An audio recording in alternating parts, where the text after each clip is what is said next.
Tata cara khutbah Idul Adha. Assalamualaikum warahmatullahi wabarakatuh. Sahabat muslim hafizakumullah, Hari Raya Idul Adha merupakan salah satu hari raya dalam agama Islam. Rasulullah SAW memerintahkan umat Islam berduyun-duyun keluar rumah untuk bersama-sama merayakan hari raya ini. Bahkan bagi perempuan haid juga disunahkan turut melakukan hal yang sama. Meski terpisah dari tempat sholat, dalam menjalankan rangkaian sholat Idul Adha disunnahkan melaksanakan khutbah Id. Sholat sunnah yang mempunyai khutbah menunjukkan ada peristiwa penting yang melingkupinya, sebagaimana sholat Jumat yang disyariatkan khutbah di dalamnya. Sholat Jumat menjadi istimewa karena dilaksanakan pada hari raya Sayyidul Ayyam. Khutbah sholat Jumat dilaksanakan sebelum pelaksanaan sholat Jumat. Sedangkan khutbah sholat Id dilakukan setelah sholat Id. Hukum khutbah dalam sholat Id adalah sunnah. Namun, ketika dikerjakan ia harus tetap memenuhi rukun khutbah. Berikut ini adalah rukun khutbah Idul Adha. 1. Memuji kepada Allah pada 2 khutbah. Rukun khutbah pertama ini disyaratkan menggunakan kata hamdun dan lafat-lafat yang satu akar kata dengannya. Misalkan alhamdu, ahmadu, nahmadu. Demikian pula dalam kata Allah tertentu menggunakan lafaz jalalah. Tidak cukup memakai asma Allah yang lain. Contoh pelafalan yang benar misalkan alhamdulillah, nahmadulillah, lillahil hamdu, ana hamidatullah, allaha ahmadu.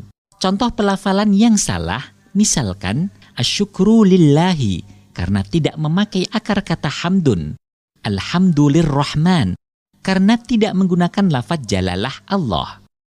2. Membaca sholawat kepada Nabi Muhammad pada kedua khutbah. Sholawat yang dibaca harus menggunakan kata as-sholatu atau lafaz yang satu akar kata dengannya.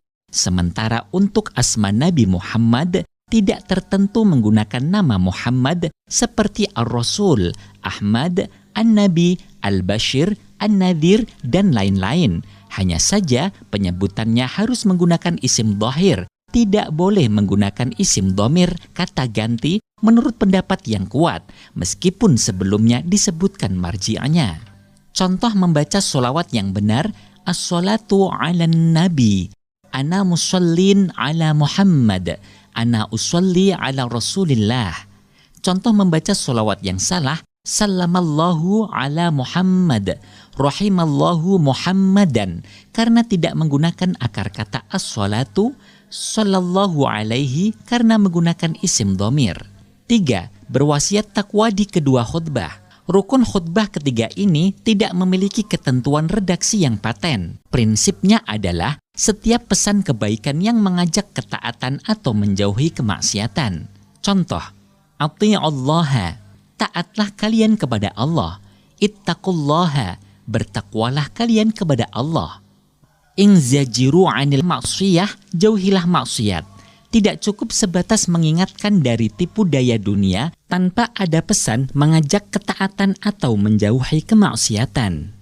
4. Membaca ayat suci Al-Quran di salah satu 2 khutbah. Membaca ayat suci Al-Quran dalam khutbah standarnya adalah ayat Al-Quran yang dapat memberikan pemahaman makna yang dimaksud secara sempurna, baik berkaitan dengan janji-janji, ancaman, mau'idhah, cerita, dan lain sebagainya. Seperti contoh, ya ayyuhalladzina amanuttaqullaha wa kunu ma'as-shadiqin. Wahai orang-orang beriman, bertakwalah kepada Allah dan bersamalah orang-orang yang jujur. Al-Quran Surah At-Taubah ayat 119.